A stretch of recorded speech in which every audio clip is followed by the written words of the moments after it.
Here are 10 decisions that you can make for yourself. In life, we have the option of making decisions for a better life. However, some of us can be a little bit indecisive, and others of us don't realize how important the decisions that we make are. So let me go down my list of 10. The first I have is your values. It's really important that you do what you feel is appropriate and hold on to your values. If you have good values, good morals, then hold on to them. Don't allow other people to shake you because their dishonesty seems to be paying off. In the long term, it won't work out. There is a reciprocal law that tends to equal everything out. It kind of levels the playing field.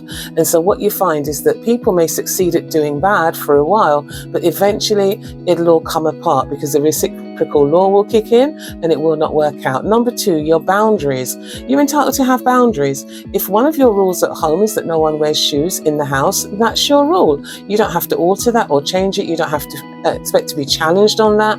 It's your rule. And so whatever the boundaries are that you put in place, remember, boundaries are things that are raised. So whatever those obstacles you put in place to protect yourself from others who would come in and overrun you, it's perfectly okay. So we need to have boundaries in our personal relationships, in our working relationships, and in our private life. So remember that you have to erect boundaries in all of those areas. Number 3, your purpose. No one has a right to tell you what your purpose is. You were born with a purpose and you know what that is. So don't allow other people to tell you what it is, because the wonderful thing about moving in your purpose is that's where your passion comes, that's where your flow comes, that's where you get that wonderful sense of accomplishment and achievement. So continue to hold on to that. Number 4, how you react to challenges. Look, some of us want to spit the dummy out when things are not going well. That's your choice. Some of us lose our temper quite easily. That's your choice. Some of us will cry, get frustrated. That's your choice. It's your decision how to cope with challenges. What I would hope is that you would develop a growth mindset and say, okay, this is an awful thing that's happened. It's a real challenge to me. It's tough, but I'm going to make it through. I'm going to learn something here. I'm going to change I can't into I can, and over time I'm going to put myself through a process of development where I'm going to learn, grow, and be able to overcome the challenge I'm facing now. Okay, it's going to make me more, resilient. It'll make me stronger. I'm going to do well. Number 5, prioritizing your health. No one can force you to do that, and oh boy do I know it. You can smoke, you can drink, you can do whatever you want to do. It's your decision. It really is. No one should be forcing you to do anything that you don't want to do regarding your health. However, it's good if you consider that you should look after your health, because your health takes care of you, and health is indeed the wealth of wealth. So maybe putting your feet up, eating 10 donuts, drinking fizzy drinks and watching TV, that might not be the best lifestyle for you, but we should all have a treat from time to time. So do consider making good decisions around your health, and sometimes deciding to go it alone. Maybe you're going to have to go on a solo journey where you go for a jog, a run, you go to the gym and you exercise alone. There may not be a companion or anyone else to do it, but you have made the decision to take care of your health.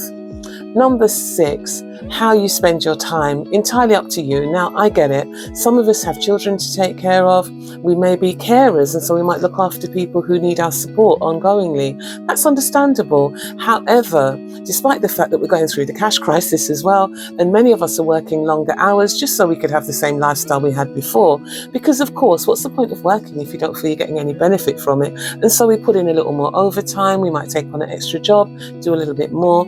That's okay. It means that we haven't got the quantity of time, but we can still have the quality of time. So think about how you spend your time and try to make quality time decisions, okay? Do things that are beneficial and that mean something to you when you have that spare time opportunity. Number 7, your inner circle.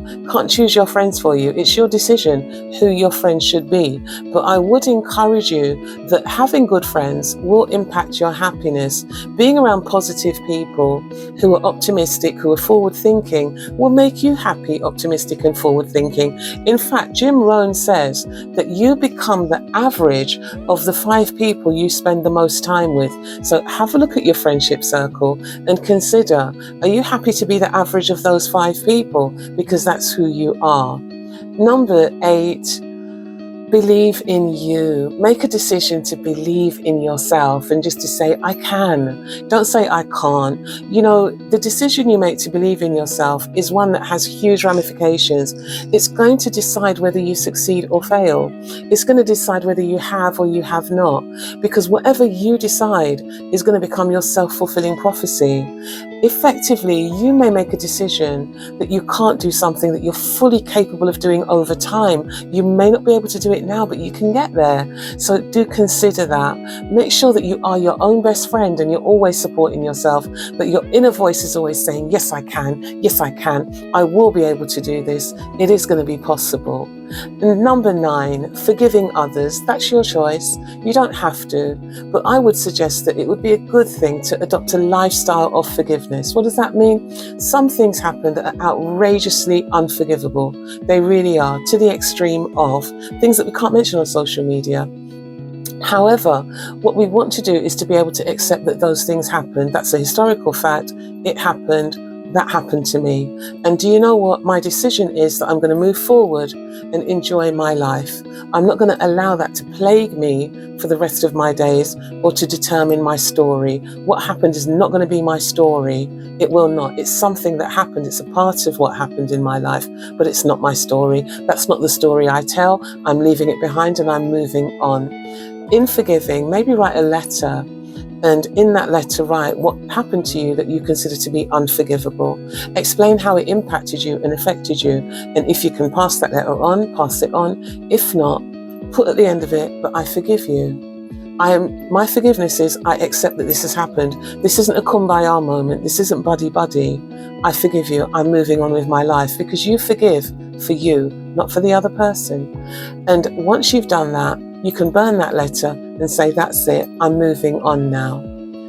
Number 10, your legacy. This is really important. Some of us are of an age and we may be considering the fact that we want to leave something behind after us. We may want to leave an inheritance. That isn't always possible.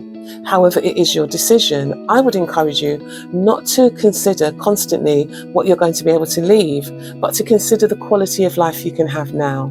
Because it's important that you stay warm, you have suitable clothing, and you eat well. That's really important. That for me is more important than leaving a financial inheritance. The inheritance we really should seek to leave is an impression in people's hearts. It is what they think of us. It's the memories, it's the laughter, it's the joy, it's the happiness, it's remember when that happened, it's the experiences that we have together. Well, that is my list of 10 things that you have the right to make decisions on. And if there are any additional things, feel free to put them in the comments. In the meantime, I'm Janette. Lovely to have connected with you today. Have an awesome rest of the day. Bye for now.